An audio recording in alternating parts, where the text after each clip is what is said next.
বন্ধুরা, মিষ্টি and moms kitchen চ্যানেলে আপনাদের সবাইকে স্বাগত জানাই। আশা করি আপনারা সকলে খুব ভালো আছেন। আজকে আমি আপনাদের সাথে ভেটকি মাছের একটা রেসিপি শেয়ার করব। তো অনেক মাছ কিনে নেওয়া হয়েছে, তবে ভেটকি মাছটা বেশ বড় সাইজের, 1 কেজি 300 ওজনের একটা ভেটকি মাছ আছে। এখানে তেলাপিয়া মাছ আছে, পার্শে মাছ আছে, ছোট একটা ট্যাংরা মাছও আছে।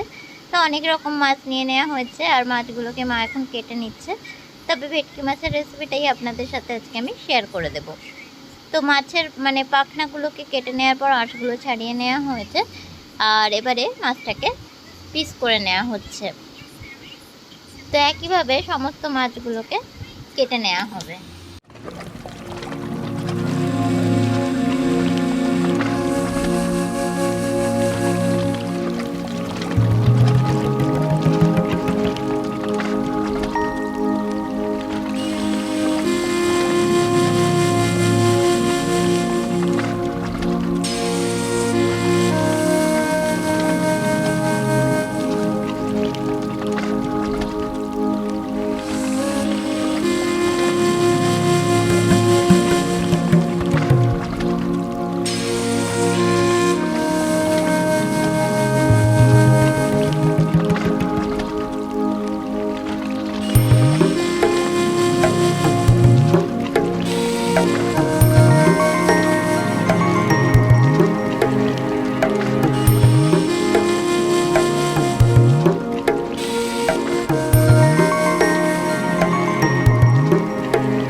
কেটে নেওয়া হয়েছে, আর সেখান থেকে মাথা, লেজ আর দুটো পিস নেওয়া হয়েছে, এবং এটা দিয়েই তৈরি হয়ে যাবে আমার আজকের রেসিপি।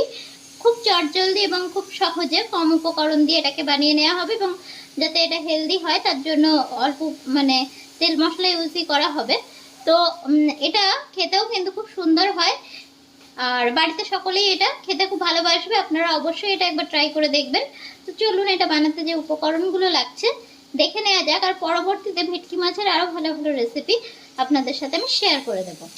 তো এখানে নিয়ে নেওয়া হচ্ছে ভেটকি মাছ, আছে কেটে রাখা টমেটো, পেঁয়াজ, তেজপাতা, গোটা গরম মশলা, কাঁচা পাকা লঙ্কা।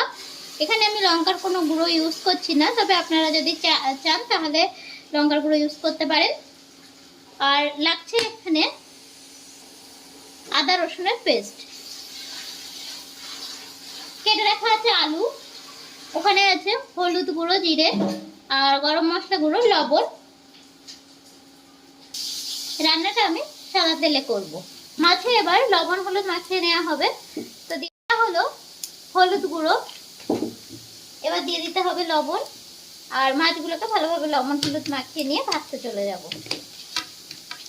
তো সুন্দর করে লবণ হলুদ মাখানো হয়ে গিয়েছে। কড়াইয়ে 2 টেবিল চামচ তেল দিয়ে দিয়েছি, এবং তেলটাও সুন্দর গরম হয়ে গিয়েছে। এবারে মাছগুলোকে একে একে দিয়ে ভেজে নিতে হবে।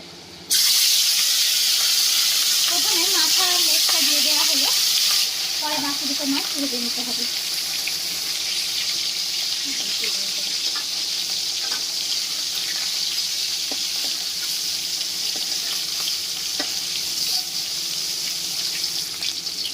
এই দুটো পিস ভাজা হয়ে গিয়েছে, এগুলোকে তুলে নেওয়া হচ্ছে, আর বাকি মাছ দুটোকে একইভাবে ভেজে নিতে হবে।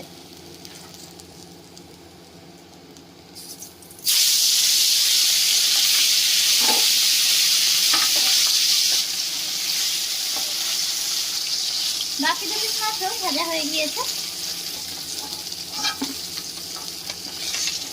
এগুলো একটা প্লেটে তুলে নেওয়া হলো। ওই তেলের মধ্যে এবার কেটে রাখা আলুগুলোকে ভেজে নেওয়া হলো।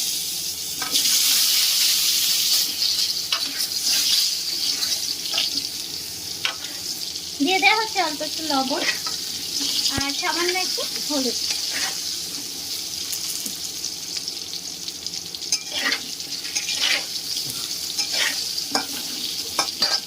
এবার আলুটাকে একটু ভেজে নেব। আলুগুলো ভাজা হয়ে গিয়েছে, এবার প্লেটে তুলে নেওয়া হচ্ছে। এবার ওই তেলের মধ্যে দিয়ে দিলাম গোটা গরম মশলা, তেজপাতা, হালকা একটু নেড়ে নিয়ে এবার দিয়ে দিচ্ছি কেটে রাখা পেঁয়াজ। এটাকে একটু হালকা হাতে ভেজে নিতে হবে। এবার দিয়ে দেওয়া হলো কেটে রাখা টমেটো। পেঁয়াজটাকে একটু ভালো করে ভেজে নেওয়া হয়েছে, কেটে রাখা টমেটো দিয়েও এবার ভালো করে একটু ভেজে নিতে হবে। এবার দিয়ে দেওয়া হচ্ছে আদা রসুনের পেস্ট। আদা রসুনের পেস্ট দিয়েও ভালো করে কষিয়ে নিতে হবে যতক্ষণ না কাঁচা গন্ধটা চলে যায়।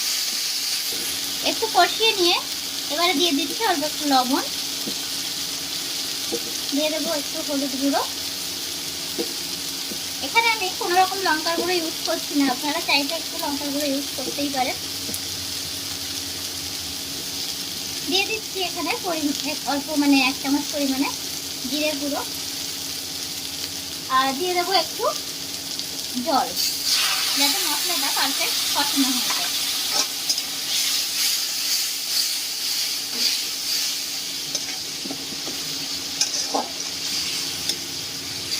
মশলাটা পারফেক্ট কষানো হয়ে গিয়েছে আর তেল ছেড়ে বেরিয়ে এসছে। এই পর্যায়ে ভেজে রাখা আলুগুলোকে অ্যাড করে ভালো করে কষিয়ে নিতে হবে।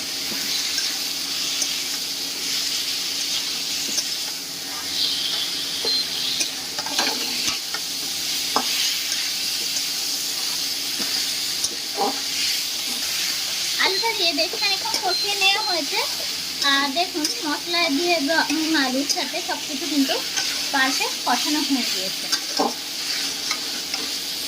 এবারে দিয়ে দিচ্ছি চিড়ে রাখা কাঁচা লঙ্কা।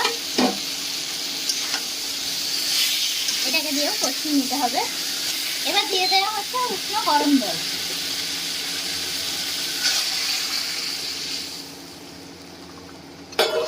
গরম জলটা দিয়ে, যেহেতু এটা মানে একটু উষ্ণ জল ছিল, ফুটতে খুব বেশি সময় নেবে না, তো ফোটা অবধি ওয়েট করতে হবে। তো ঝোলটা ফুটে গেছে, এবার 5 মিনিটের জন্য ঢাকা দিতে হবে যাতে আলুটা সেদ্ধ হয়ে যায়। 5 মিনিট পর ফিরে এসেছি। আলুটা অনেকটাই সেদ্ধ হয়ে এসেছে, প্রায় হাফ সেদ্ধ মতন। তো এই পর্যায়ে কিন্তু দিয়ে দেওয়া হচ্ছে ভেজে রাখা মাছ। যেহেতু ভেটকি মাছ নরম সেহেতু একটু দেরিতেই দেওয়া হচ্ছে।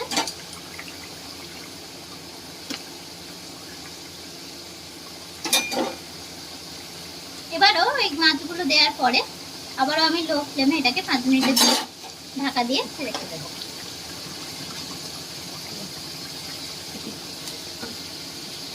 5 মিনিট পর ফিরে এসেছি। এবার একটু গরম মশলার গুঁড়ো ছড়িয়ে নামিয়ে নেব। তো দিয়ে দেওয়া হলো 1 চামচ পরিমাণে গরম মশলা গুঁড়ো। হালকা হাতে একটু মিক্স করে নিয়ে এবারে গ্যাসটাকে অফ করে দেবো। তারপর রেসিপিটা কেমন লাগলো কমেন্ট করে জানাবেন, লাইক শেয়ার করতে ভুলবেন না। আর আমার চ্যানেলের নতুন বন্ধু হলে চ্যানেলটিকে সাবস্ক্রাইব করে পাশে থাকার অনুরোধ রইল। ভালো থাকবেন, আবার দেখা হবে নতুন কোনো রেসিপি নিয়ে।